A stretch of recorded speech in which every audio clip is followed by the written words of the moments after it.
Ayan po, dahan-dahanin na natin akyatin itong grotto entrance una. Saan ba yung entrance? Mali ba? Saan ba yun? Dito ata. Saan ang paakyat? Dito. Dito ata nagsisimula paakyat. First time ko lang po kasi dito nakapasok. Ito ba yun? Entrance. Hindi. I-open pala tong gate. Ayun, para makapasok.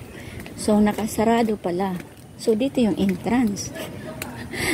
Ganun talaga yung...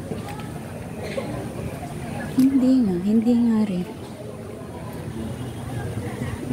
Doon. Ayun, dito. Dito nga.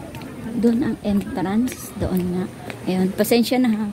Kasi medyo talaga first time nakapasok dito sa kamay ni Jesus. Yan. Nawala na kasi yung mga kasama ko. Ito pala.